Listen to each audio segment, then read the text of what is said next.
인사하실까요? 네. 우리 이병님, 여사님 모시고, 네. 날씨가 많이 추워졌습니다. 또, 우리 이범 국장원님 또 원주로, 일 다 보시고 가족들이 가실 날이 가까운 것 같습니다. 가시기 전에 뜨거운 또 서로 이렇게 귀한 우정들을 많이 나누시면 좋겠습니다. 우리 예수님 기다리시는 분들, 우리 뒤에 화면이 안 보이네요? 네, 감사합니다. 예수님의 재림을 기다리는 재림 성도들입니다. 우리 예수님의 재림 장면 보이시나요? 네, 감사합니다. 특별히 여러분들이 이번 전도회를 꼭 오실 수 있도록 우리 하나님 그들의 마음에 초청해 주도록 이렇게 모두 기도하고 있습니다. 우리 가족들 중에 또 자녀 중에 그리고 이웃 중에 꼭 초대할 분들 이번 주에 그분들의 마음을 교회로 초청할 수 있도록 그런 전단지나 이런 것들 또 뒤에 좋은 책자들 준비되어 있으니까요. 갖다 드리시고 밑에 아직 삼육라면과 여러 가지 두유 남아 있으니까요. 좀 잘 전달해 주시면 감사하겠습니다. 네, 12여일 남아 있는 기간입니다. 우리는 많은 아버지를 가지고 있습니다. 자, 어떤 아버지들을 우리는 가지고 있는가? 미국 사람들은 미국 건국의 아버지 누구를 가지고 있어요? 벤자민 프랭클린과 4명의 대통령도 안 되신 분도 있지만 4명의 건국 아버지 가지고 있고 우리 대한민국의 건국의 아버지는 누구예요? 이승만, 김구 그리고 또한 2분이 더 계십니다. 그래서 이 대한민국이 일제로부터 또 이렇게 독립해서 대한민국이 되는데 건국의 아버지들이 있습니다. 또 근대 과학의 아버지를 아이작 뉴턴이라고 부릅니다. 철학의 아버지는 누구요? 탈레스. 또 사회 철학의 아버지는 꽁투라고 그러죠. 또 근대 철학의 아버지는 누구? 데카르트와 베이컨이라고 합니다. 그런데 이 무신론자들의 아버지는 누구예요? 니체라고 해요. 자, 그렇다면 이렇게 우리는 참 많은 아버지들을 이렇게 두고 삽니다. 그러면 우리 하늘 아버지는 누구이신가? 어떤 분인가? 어떻게 설명을 할 수 있겠습니까? 하나님 아버지는 네, 바로 우리가 믿는 하나님, 그 하나님은 이렇다라고 말씀해 주신 비유가 예수님의 3대 비유가 있어요. 하나님은 이런 분이시다. 누가복음 15장에 첫 번째는 이른 양의 비유, 두 번째는 이른 은전의 비유, 세 번째는 이른 아들의 비유. 우리 아버지는 이 세 비유를 통해서 우리 아버지는 이렇다라고 예수님께서 말씀하셨습니다. 자, 그러므로 우리 아버지는 어떤 분이신가? 요한복음 19장 10절 다 같이 시작. 인자가 온 것은 잃어버린 자를 찾아 구원하려 함이니라. 감사합니다. 우리 아버지는 잃어버린 당신의 자식을 찾기 위해서 그렇게 하나님이 인간이 되신 분이시다라고 예수님께서 말씀하십니다. 그러므로 어제는 우리가 잃은 양의 비유를 통하여 우리 아버지는 이런 분이시구나 이걸 이해를 했다면 오늘은 누가복음 15장 11절 24절에 있는 우리 아버지는 이런 분이시다 라고 하는 내용을 우리가 잠시 살펴보겠습니다. 자, 예수님께서 우리 아버지를 소개할 때 한 비유를 들었는데 잃어버린 아들. 이 아버지에게 몇 아들이 있었어요? 2 아들이 있었어요. 근데 몇째가 말썽이에요? 사실 이 이야기 속에 2 아들 다 말썽입니다. 큰 놈도 말썽꾸러기, 둘째는 더 말썽꾸러기. 큰 놈은 집 안에서, 작은 놈은 집 밖에서 아버지의 마음을 이해하지 못하는 이야기입니다. 사실 우리가 하나님을 믿는 백성이지만 하나님 입장에서 보실 때 하나님을 믿지 않는 저 밖에 있는 놈들이나 이 교회 안에 있는 놈들이나 이 탕자의 비유를 통하여 주고는 말씀은 뭐예요? 아버지의 마음을 다 이해한다 못한다? 집 밖에 있는 놈이나 집 안에 있는 놈이나 아버지의 마음을 헤아리지 못한다는 것에 대해서는 똑같습니다. 공통점이 있습니다. 단지 큰 놈들은 하나님을 모른다고 부정하지 않았을 뿐이에요. 그러므로 이 둘째 아들, 큰 아들은 나중에 우리가 또 다룰 기회가 있겠습니다만은 진짜 문제가 된 이 둘째 아들이 아버지한테 뭘 요구해요? 12절에 보니까 아버지 재산. 아버지에게 재산을 달라고 합니다. 아버지는 어떻게 해요? 아버지는 재산을 달라고 하는 그 둘째 아들에게 뭘 주셨어요? 12절에 보니까 빨간 글씨. 재산을 달라고 할 때 뭘 주셨어요? 살림을 주셨어요. 이건 아주 대단한 차이점이 있습니다. 본래 재산을 달라고 해서 아버지가 뭘 줘야 돼요? 재산을 줘야 맞아요. 근데 아버지는 살림을 주셨다고 돼 있어요. 이것에 깊은 의미가 있습니다. 그러면 아버지에게서 살림을 받은 이 재산을 받은 이 아들이 이제 어디에다가 이 재산을 다 팔아버렸어요. 이건 이제 아주 중요한 또 포인트인데요. 자기 나라에서는 팔 수가 없었어요. 왜? 본래 유대의 나라에서는 하나님의 재산을 마음대로 사고 팔고 할 수 있는 땅이 아니었어요. 여러분 아시잖아요. 지파별로 땅을 분배해 줬기 때문에 그 땅을 남한테 함부로 팔고 하는 제도 자체가 불가능했어요. 그러므로 예수님께서 말씀하시는 이 둘째 아들이 이 재산을 어디에다 갖다 팔아버렸다? 13절에 보니까 아버지 재산을 가지고 먼 나라에다가 갖다가 다 팔아버렸다. 이방인에게 팔아버렸다는 이야기예요. 근데 이 아들이 그 이방 나라에 가서 잘 되면 좋았는데 어땠어요? 아주 위기가 오죠. 위기가 옵니다. 가서 아버지에게 받았던 그 재산 다 어떻게 해버려요? 얼마 되지 않아서 다 탕진해버립니다. 어떻게 그 재산을 탕진했는지는 여기에 잘 나오지 않지만 13절에 보면 허랑방탕했다. 허랑방탕. 아주 방탕하게 살면서 아버지에게 받은 재산을 다 버려버렸습니다. 다 없애버렸다라고 14절에 이야기합니다. 그리고 없애버린 다음에 15절에 누구에게 붙어서 살았다? 그 이방 나라 사람, 이방인에게 붙어서 살았는데, 근데 붙어서 살았는데 사람에게 붙어서 살지 않고 누구에게 붙어 살았어요? 돼지한테 붙어 살았다. 돼지한테 붙어 살았다. 그래서 돼지가 먹는 열매를 먹고 배를 채우는 돼지에게 붙어서 산 이 둘째 아들의 이야기를 우리가 보고 있습니다. 이제 배고프니까. 근데 흉년이 와버렸네. 돼지에게 줄 수 있는 음식마저도 없는 상황에 왔어요. 돼지에게 붙어 사는 바로 이 둘째 아들도 이제 흉년이 왔기 때문에 더 이상 먹을 음식을 찾지를 못했습니다. 그래서 돼지한테 줄 음식마저도 없을 정도로 흉년이 들어버렸기 때문에 이 아들이 이제 누구 생각하는 거예요? 어디 생각하는 거예요? 애국에서 돈 다 떨어지면 누구 생각날까요? 우리 이 장모님, 종 장모님, 자제분들 애국에 살아계시고 또 애국에 자녀를 두신 분들 애국 생활은 돈 떨어지면 끝장이에요. 끝장. 애국에서 돈 떨어지면 끝장입니다. 한국에서는 돈 떨어져도 누가 먹여 살려줘요? 나라에서 최저임금 받고 살 수 있어요. 근데 외국에서는 그런 혜택이 없어요. 완전히 산 거지로 사는 한국인들을 제가 외국에서 봤습니다. 외국에서 돈이 다 떨어져가지고 한국에서 그렇게 살 수 없어요. 한국 사람이. 그래도 나라에서 여러 가지 혜택을 받으면서 정말 최소의 자기의 자존심을 가지고 살 수 있지만 외국에서 돈 떨어지면요 얼마나 비참한지 모릅니다.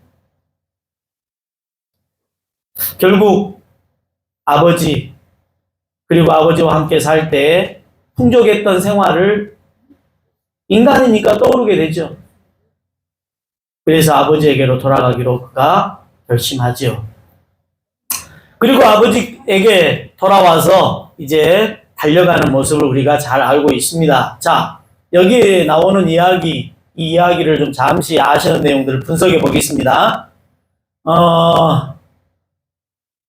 아버지를 공경하지도 않고 아주 완악하고 폐역하고 망나니 아들에 대한 이 내용을 우리가 보았어요. 왜 이 아들을 망나니 폐역한 아들이라고 부르는가? 상속이라고 하는 것은 아버지가 뭐 했을 때 주는 거예요? 죽었을 때의 상속을 요구할 수가 있습니다. 죽었을 때. 그러나 아버지가 돌아가시지도 않았는데 아버지 재산 자기 앞으로 달라는 것은 아버지가 빨리 뭐 했으면 하는 이야기예요? 죽었으면 하는 이야기예요. 그리고 아버지와 함께 사는 것이 행복이다, 불행이다? 불행이다. 그냥 내가 이 집을 떠나야만이 행복하겠다.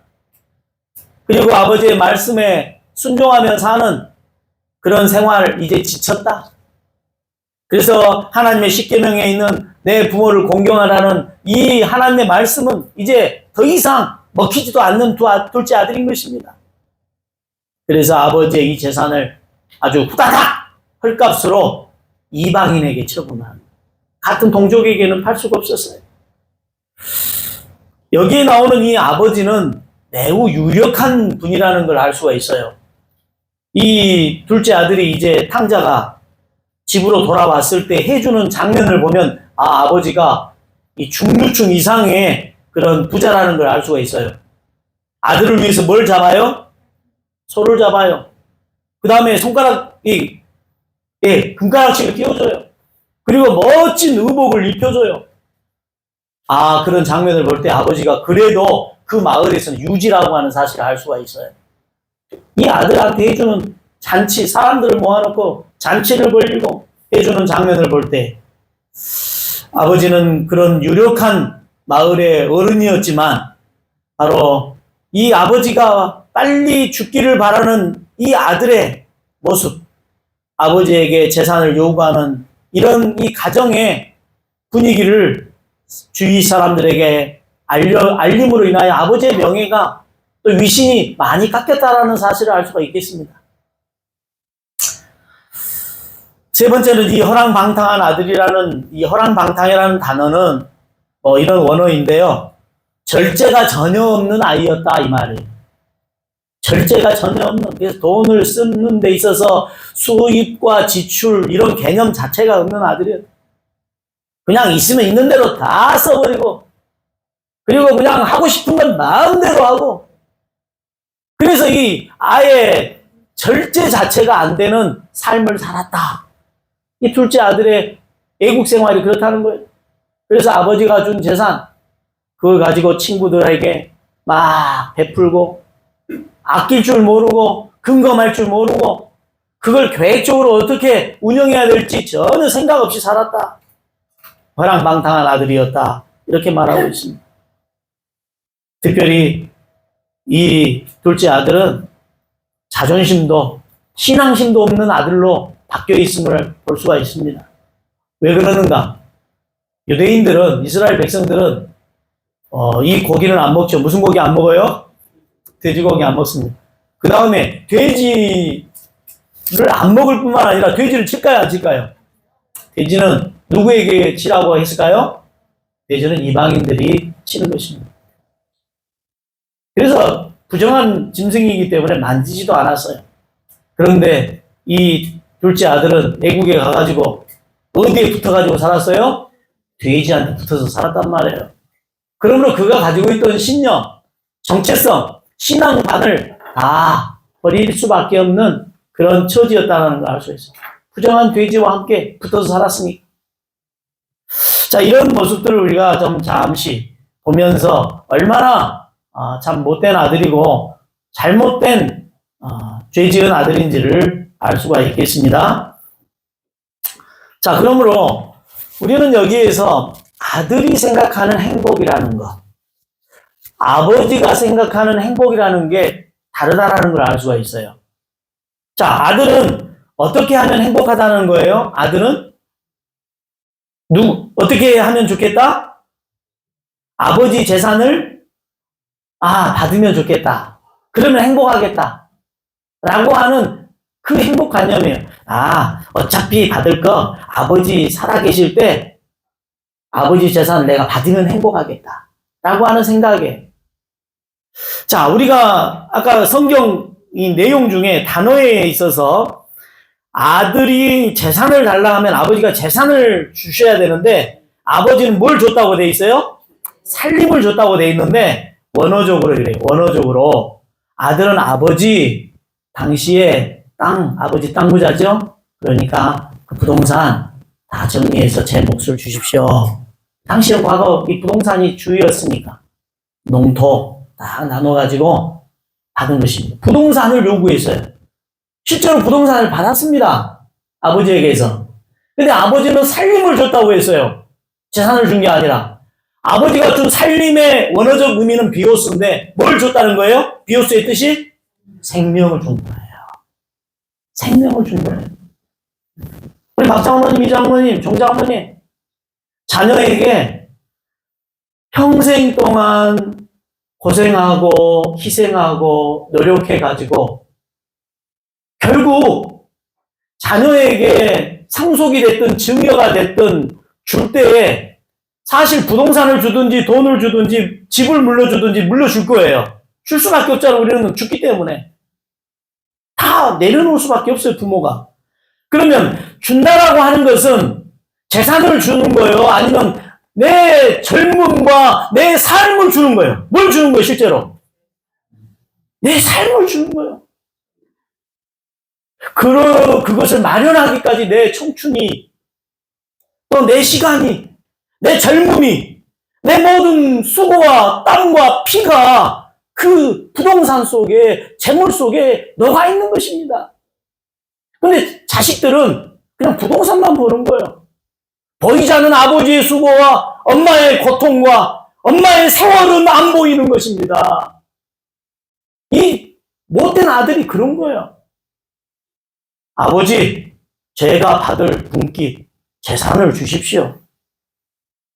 돈을 달라는 것이죠. 근데 아버지는 자식에게 생명을 줬다라고 말하고 있습니다. 살림은 생명이었습니다. 사실 아까 말씀을 드린 것처럼 버젓이 부모가 살아있는데 이 상속을 해달라는 그 조건을 이런 못된 놈, 네가 지금 부모를 빨리 죽으라고 그렇게 요구하는 것이냐? 아버지 체면, 이 동네 유지인 나의 명예는 생각하지도 않고 남들 어떤 집도 요구하지 않는 그런 나쁜 요구를 하느냐라고 아주 몽둥이를 들어가지고 엉덩이를 몇 번 쳐도 시원찮을 판에 아버지가 주는 것입니다. 자기의 체면, 자기의 명예 다 내려놓고 아버지가 그 시대의 풍습과 그 개념에 도저히 용납할 수 없는 일을 아버지가 허용하는 거예요. 그러므로 아버지는 재산을 물론 주었지만 아버지의 생명, 아버지의 명예, 아버지의 체면과 위신까지를 다 아들에게 준 것입니다.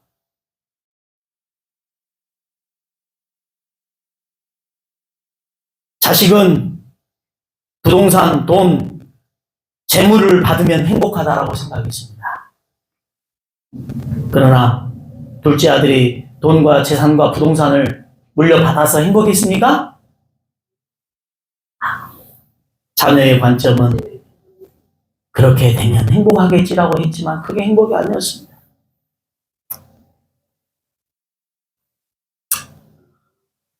그러므로 교회 증언 3권 101쪽에 보면 탕자는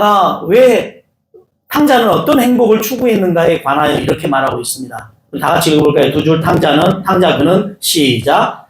탕자 그는 충고나 제재 없이 자기가 원하는 대로 그 몫을 사용할 수만 있다면 행복해질 것이라고 생각했다. 이렇게 얼마나 와이프이니 대단한 이 당자는 내가 내 마음대로 하면 행복하다라는 관점을 가지고 있어서 내 마음대로 하면.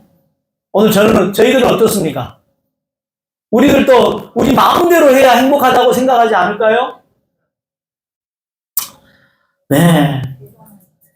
아들이 아버지에게 재산을 달라고 하는 이 자체도 자기 마음대로 부모하고 의논 없이, 형제하고 의논 없이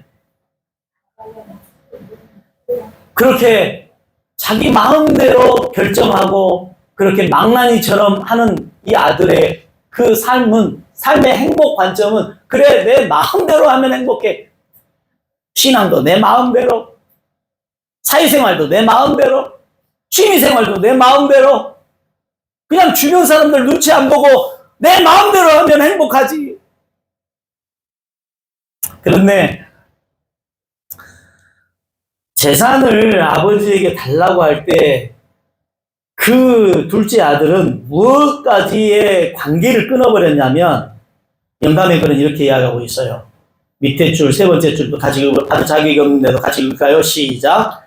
받을 만한 자격이 없는데도 불구하고 재물을 받게 되었을 때 이기적인 마음을 갖고 그는 아버지께로부터 멀리 떠나갔으니, 이는 그에게 아버지가 있다는 사실조차도 잊기 위함이었다.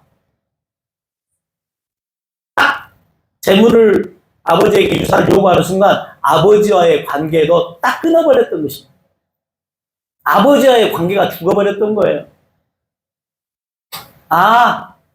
이 아버지 이제 내 기억 속에 잊어버릴 거야 라고 하는 그런 생각을 이 둘째 아들이 했다는 것입니다. 오늘 이 말씀을 우리에게 주는 영감의 글의 내용이 무엇일까요? 때때로 우리는 하나님의 말씀대로 순종하며 사는 삶보다도 내가 원하는 대로 하면 좋겠다라는 것이 더 행복한 신앙이라는 착각을 할 수가 있습니다. 우리가 원하는 대로 살면 가족으로부터 관계를 끊는 것이고, 또 부부지간에도 상대를 생각하지 않고 내 마음대로 살면 그 부부의 관계를 끊어버리는 것이죠. 부모와 자식 간의 관계도 마찬가지인 것 같습니다. 부모와 전혀 의논이나 생각 없이 아버지가 없는 것처럼 생각하는 순간 그 아버지가 없는 것입니다. 그 자녀에게는. 그리고 신앙에 있어서도 우리가 우리 마음대로 신앙을 한다면 하나님이 없는 것입니다. 하나님이 안 계신 것입니다. 하나님과 관계를 끊어버리는 것입니다. 우리가 어떨 때 행복한지 우리가 다시 한번 깊이 생각해 볼 것입니다. 그러므로 완전히 이제 아버지의 이 재산을 받아 아주 풍족하게 살던 이 삶에서 가장 인생의 밑바닥까지 가는 데 있어서 얼마의 시간이 걸렸을까? 바로 13절에 며칠이 안 되어 그 아버지의 재산을 다 이방인에게 바꾸게 됩니다. 그 다음 며칠이 안 돼서 허랑방탕하게 재산을 자기 절제 없이 마음대로 써버리니까 14절에 다 없애버렸다. 다 없애버렸다고 그럽니다. 어때요? 우리가 좀 각자 우리 개인의 스토리가 있죠. 우리가 뭐 바뀔 수 없는 것들이 서로 있습니다. 인생의 기회가 한 3번 온다고 그러죠. 상당히 좋은 생활을 할 수 있는 기회들이 우리 장로님, 집사님들에게 반드시 있었을 것입니다.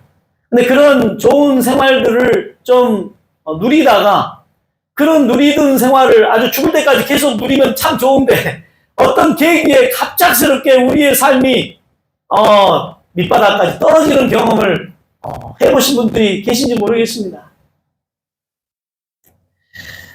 둘째 아들이 그랬다는 것입니다. 풍족한 삶을 살다가 가장 돼지의 아주 붙어서 살 수밖에 없는 정도로 인생이 아주 비참하게 떨어지는 데 있어서 시간이 그렇게 많이 걸리지 않았다는 것입니다. 우리는 IMF 시대가 있었고요.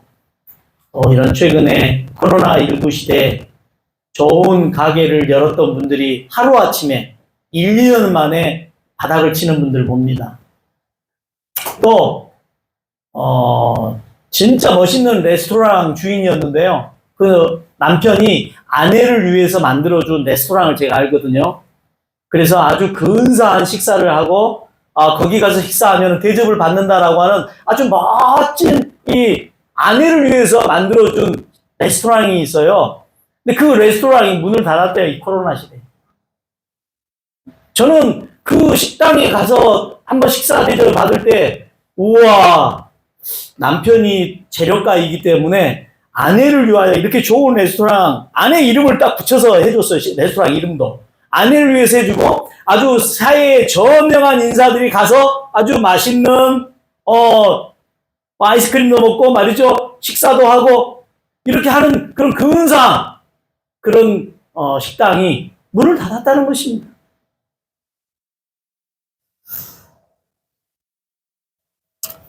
자, 이제 탕자의 마음이 돌아가게 되죠. 위기가 왔기 때문에 돌아가게 됩니다. 자, 여기에 17절에 돌아가는데 어떻게 돌아갔다고 우리 17절 다 같이 읽어볼까요? 시작. 이에 스스로 돌이켜 이르되 내 아버지에게는 양식이 풍족한 품꾼이 얼마나 많은가. 나는 여기서 줄여 죽는구나. 감사합니다. 이제 탕자가 스스로 돌이켰다라고 하는 것은 회개했다는 말이 회개하지 않았다는 말이에요? 회개했다는 말처럼 보입니다. 왜냐하면 돌이켰으니까. 내가 이 방향으로 가다가 아이고 이 방향이 아니구나, 이 방향이구나라고 해서 돌이켰다라고 말했어요. 누구에게로 돌아가자? 아버지에게로 돌아가자. 그래서 이 성경절 17절로 20절에 보니까 탕자가 아버지를 몇 번, 이 짧은 성경절에 아버지를 몇 번 부르고 있어요? 스스로 돌이켜 이르되 내 아버지에게. 18절에 내가 일어나 누구에게? 아버지께 가서 이르기를 아버지가 내가 하늘과 아버지께 죄를 얻었으니. 19절에 지금부터는 아버지의 아들이라 일컬음을 당하지 않겠다. 나를 품꾼에 하나 보소서. 20절 이에 일어나서 누구에게로? 아버지께로 돌아가니라. 이렇게 6번이나 아버지. 아니 떠날 때는 아버지하고 관계를 어떻게 하겠다고 했고 아버지 아자도 안 부른다 이제 내가. 자, 아버지 때문에 내가 인생이 불행해.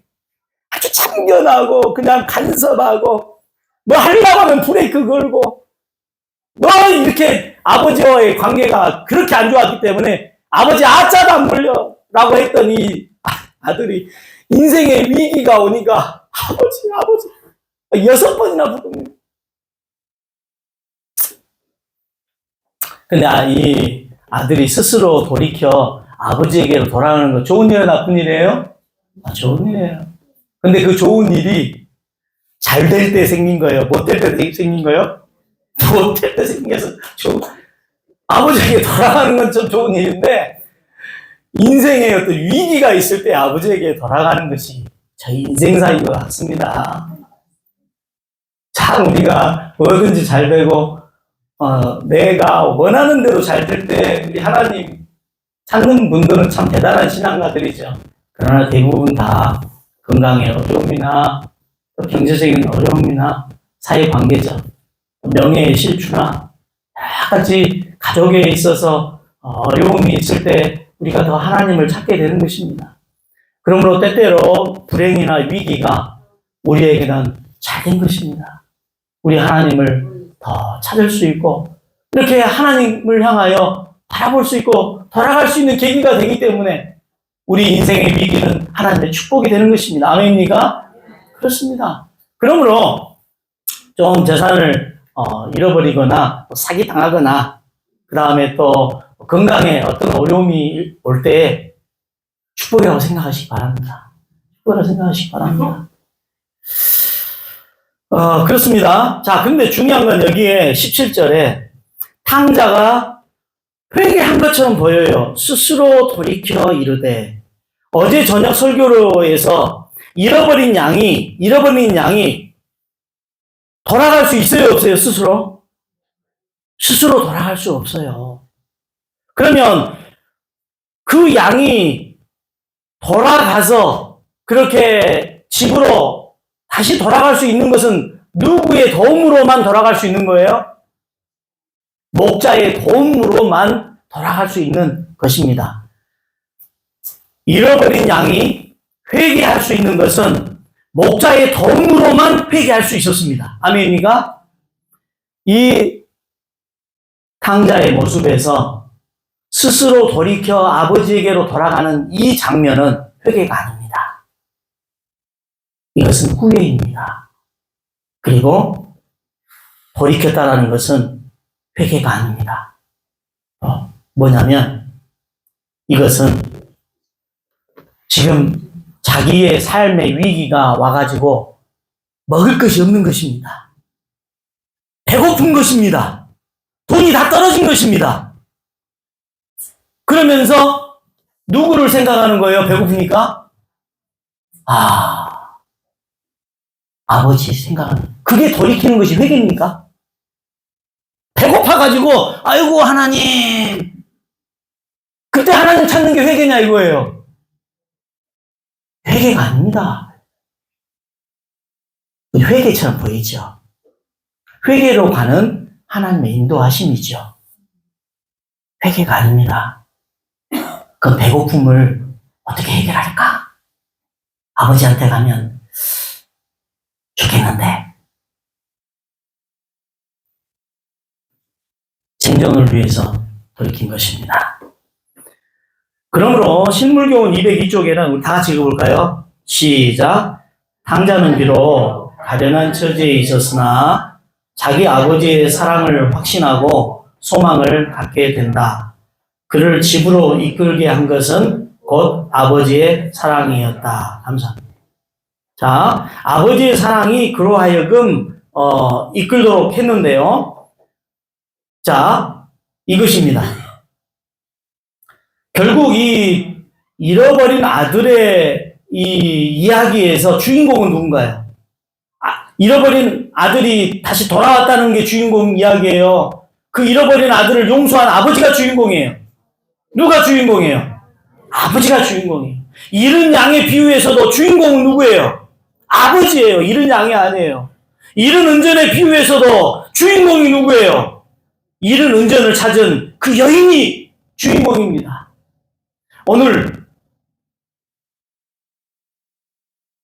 잃어버린 아들을 진짜 회개할 수 있도록 돌이키게 하는 그 아버지가 주인공이라는 사실을 우리가 알게 되는 것입니다. 그러면 이 생존을 위해서 아버지를 생각하는 그 내용이 회개가 아니고 그것은 생존을 위한 목적이 바뀌었다는 것인데 살기 위해서 아버지께로 가야겠다는 거예요. 그 회개가 아닙니다. 그럼 탕자가 언제 회개했는가? 20절 말씀 같이 읽겠습니다. 시작. 이에 일어나서 아버지께로 돌아가니라. 아직도 거리가 먼데 아버지가 그를 보고 측은히 여겨 달려가 목을 안고 입을 맞추니 이것입니다. 배고파가지고 아버지에게 가면 밥이라도 얻어먹을 수 있겠다. 아버지에게 가서 종이라도 돼서 이 배고픔의 문제를 해결하겠다라고 돌이켜서 집으로 돌아오는 건 회개가 아닙니다. 만일 집으로 돌아와서 그 둘째 아들이 말한 대로 저는 아버지 아들로서 이제 사는 것은 포기했습니다. 그냥 종으로라도 살게 해주세요. 그럴 때 그냥 보통 아버지들처럼 그래 네가 원하는 대로 살아라 했으면은 회개가 이루어졌을까요? 안 이루어졌을까요? 그 상황에서. 그러면 그렇지. 돌아와서 아버지에게로 온 것 자체가 그건 회개가 되지 않아요. 삶이 안 바뀌어요. 여전히 아버지의 관계는 끝났어요. 집에 돌아왔지만 매정한 아버지, 무정한 아버지, 여전히 법은 법대로, 일은 이대로. 비판하고 비난하고 너는 네 재산 다 받고 갔으니 이제 형 재산밖에 안 남았다. 너는 이제 종처럼 네가 원하는 대로 배고픔을 잊으며 살아라 라고 은혜를 베푸는 것처럼 아버지가 했다면 그 아들이 회개했겠냐 이 말이에요. 집으로 돌아오는 것 자체가 회개가 아닙니다. 진짜 탕자가 회개하는 순간은 바로 여기 이 모습에 있습니다. 아버지가 그 아들을 보고 어떻게 했다고요? 측은히 했다. 아들은 그 아버지의 자기를 측은히 여기고 불쌍히 여기는 그 눈빛을 본 것입니다. 그리고 아버지가 평상시에 점잖한 바로 동네 어르신이기 때문에 걷는 것도 아주 무게가 있어요. 여러분 예수님의 그 성화를 보면 아주 그냥 통으로 된 옷을 입기 때문에 달려가는 잘못하면 여자분을 치마에 걸려 넘어지듯이 그래서 이스라엘 백성들은 그렇게 막 뛰는 것 자체가 아주 불경스러운 행동인 것입니다. 천천히 제사장들이 걸어다니듯이. 그래야 되는데 이 아버지는 그런 통 옷을 입고도 어떻게 하고 있어요 지금? 체면, 위신 다 버리고 그 당시 사람들이 걸어다니는 그 자세로 걷지 아니하고 막 달려가는 것입니다. 막 달려오는 그 아버지 평생에 처음 봤어요. 저렇게 아주 불경스럽게 달려오는 아버지를 이 둘째 아들이 처음 본 것입니다. 와가지고 어떻게 해요? 그 아들을 가슴에다가 그냥 빨리 안아버리는 것입니다. 그리고 입을 맞춰주는 것입니다. 바로 이 아들과의 화해 그리고 아버지의 희생이 이 아들의 회개를 가져오게 되는 계기가 됩니다.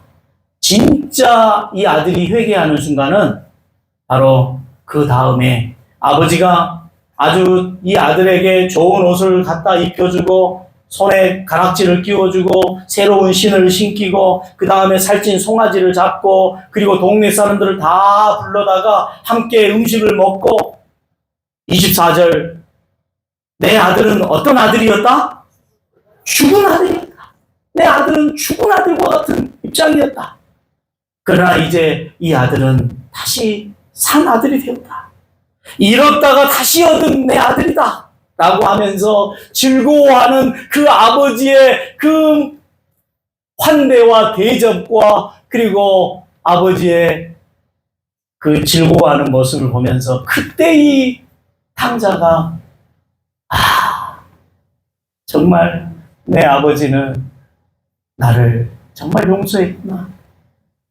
나를 정말 사랑하는구나. 그때 회개가 일어난 것입니다. 그때 회개가 일어난 것입니다. 사랑하는 성도님들이 이제 말씀을 마치면서 이 비유를 하신 예수님의 의도는 바로 우리의 창조자 예수님, 우리의 구원자 예수님, 우리가 믿는 아버지는 오늘 나를 구원하기 위하여 뭐하고 계신다고요? 나를 찾기 위하여 달려오고 계시는 인간을 구원하기 위하여 달려오시는 아버지 하나님을 우리에게 잘 소개해주고 있는 것입니다. 아무리 배은망덕하고 아무리 죄를 지었고 아무리 잘못된 인생을 살았다 할지라도 우리 하나님은 언제나 화해를 요청하시고 어떤 지경과 어떤 형편 가운데 있다 할지라도 결코 우리를 단 한 번도 포기하지 아니하시고 우리를 언제든지 따뜻하게 맞아주시는 사랑의 하나님임을 말씀하기 위하여 이 세상에 수많은 아버지들이 우리가 보시고 살지만 우리가 믿는 하나님은 이런 아버지라고 말씀하고 있는 것입니다. 이번 이 대전도회를 통하여 우리가 믿는 하나님은 참으로 사랑의 하나님이시요 모든 사람들을 다 용서하는 하나님이시요 그리고 누구도 다 포용하며 수용하면서 우리가 그 아버지의 품에서 다 우리가 새롭게 태어날 수 있다는 사실을 만방에 알리는 전도자가 되길 간절히 바라면서 말씀을 마치도록 하겠습니다. 주님의 은혜와 사랑이 참으로 하나님의 놀라운 주시는 행복을 가지고 한 주간 동안 사는 저와 모두가 되길 간절히 바라면서 말씀을 마치겠습니다.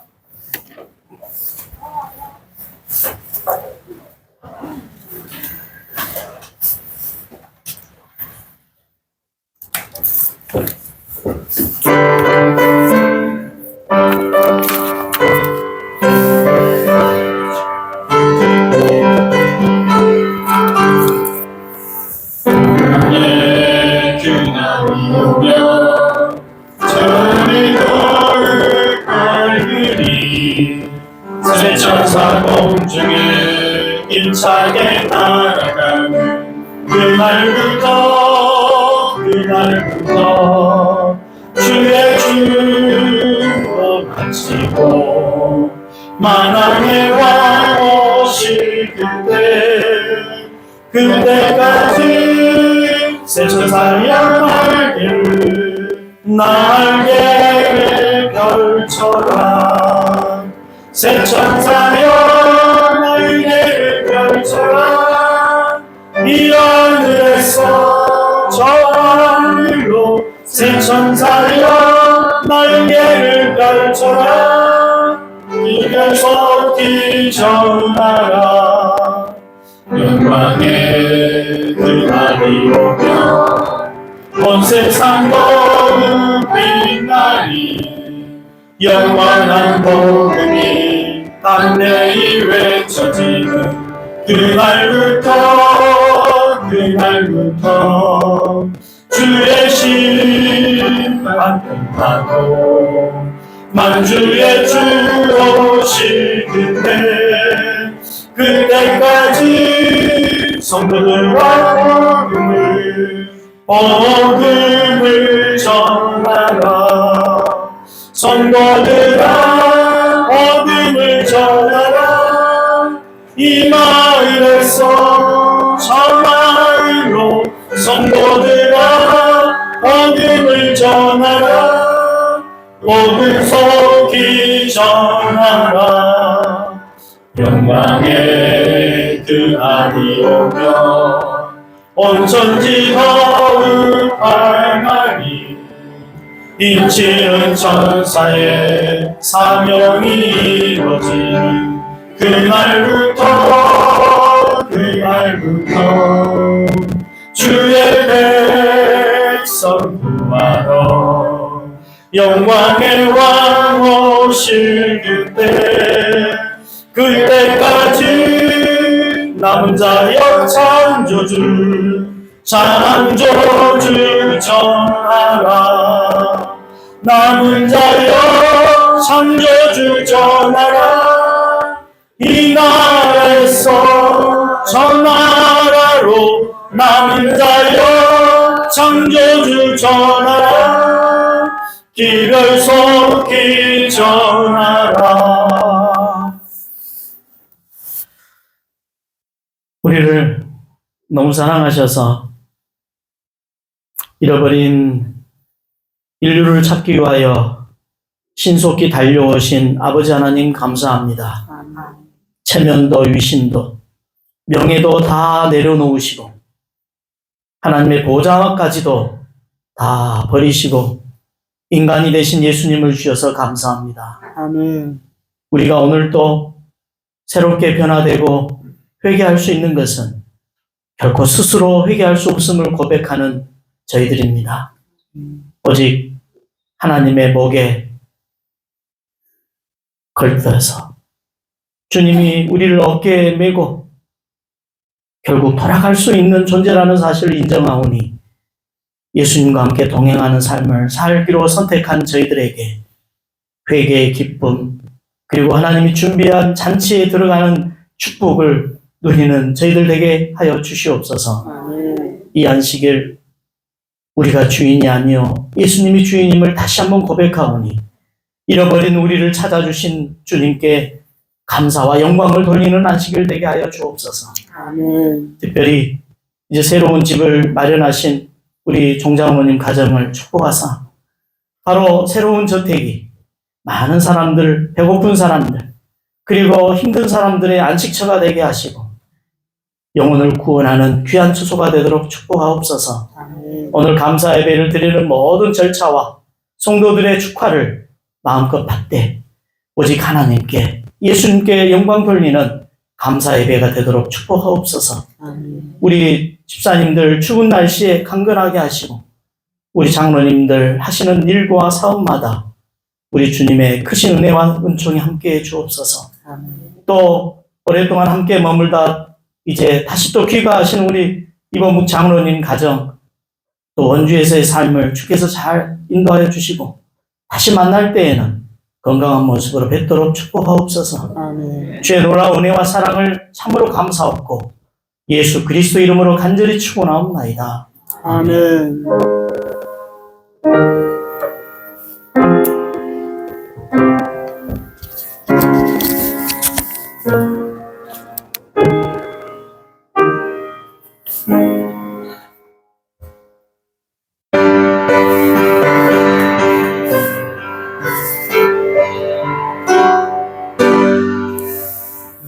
주님 오시니 마침이 오시니 내가 공중에서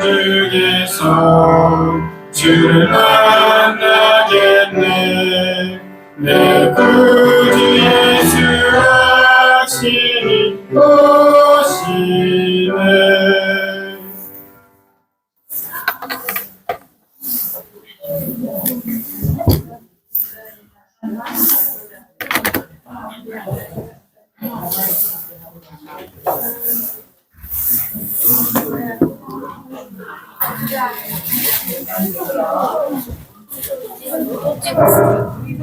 지금데 또 찍었어. 아, 조심하지. 좀 맞아요.